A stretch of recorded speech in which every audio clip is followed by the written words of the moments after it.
မင်ဒီနေ့ spicy gluten တရုတ်ဆက်ပြားတွေကိုအိမ်မှာအလွယ်တကူလုပ်ပြမှာပဲဖြစ်ပါတယ်ရှင်။လှထောင်ဆိုပြီးတော့လူငယ်တွေကြားမှာရဲငွေရေပန်းစားတဲ့တရေစာလေးဖြစ်ပါတယ်ရှင်။ spicy gluten ရဲ့အတက်အနှစ်ကိုစားလုပ်ပြမှာပဲဖြစ်ပါတယ်ရှင်။ခွားကြောက်ဆေး15 gram စမုံစပါး3 gram စီယာဆေး3 gram ငရုတ်ကောင်းမုံ1 gram ထည့်ပြီးတော့အမုံဖြစ်သွားတဲ့အထိကြိတ်ပေးရပါမယ်ရှင်။အိမ်မှာကျိတ်ဆက်မရှိဘူးဆိုလို့ရှိရင်လည်းငရုတ်စုံနဲ့အမုံဖြစ်တဲ့အထိထောင်းပေးရပါမယ်ရှင်။နောက်ထပ်ငရုတ်ကြမ်းမုံ20 gram ထည့်ပြီးတော့အမုံဖြစ်တဲ့အထိထပ်ကြိတ်ပေးရပါမယ်ရှင်။မင်းလိုအဆက်ချောင်းနဲ့ရမ်းကြိုက်ပြီးတော့အပြင်မှာဝယ်စားရတာကိုလည်းစိတ်မချဘူးဆိုလို့ရှိရင်တော့အိမ်မှာဒီတိုင်းလေးလိုက်လုပ်ကြည့်ကြပါနော်။အမုံဖြစ်တဲ့ထိကြိတ်ပြီးသွားပြီဆိုရင်ငရုတ်ဒီအနူမုံ20 gram ချက်သားမုံ15 gram စား15 gram ဟင်းချိုမုံ10 gram တကြား20 gram နန်းဖြူ20 gram ကြက်တွန်ဖြူမုံ5 gram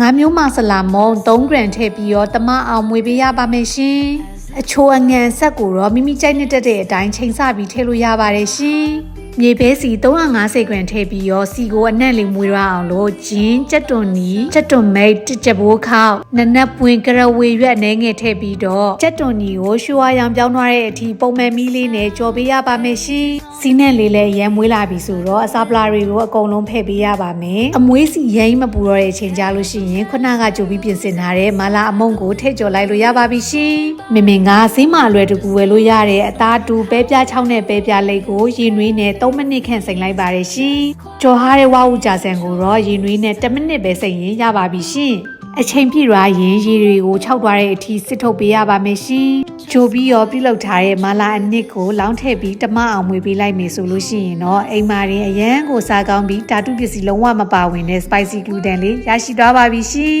။ဆိုင်မှာဝယ်စားလို့ရတဲ့ spicy gluten ရဲ့ပုံစံအတိုင်းမမြင်ရလဲအမြင်ရောအချောင်းရောအလက်ရောပြုလုပ်ထားတာပါရှင်။အတိကကမလာအနစ်လေးကအရတာရှိနေပြီဆိုလို့ရှိရင်ကိုလှထောင်လေးကစားလို့ကောင်းနေပါပြီရှင်။ချိုဆက်လေးစားချင်တယ်ဆိုလို့ရှိရင်တော့တကြားကိုနည်းနည်းလေးပို့ထည့်ပေးပါမင်လောက်ထားတာကတော့ဆက်တက်ဖက်ကိုပို့သွားပါတယ်ရှင်။ဗီဒီယိုဆုံးထိကြည့်ပေးလို့ကျေးဇူးများတင်ပါတယ်ရှင်။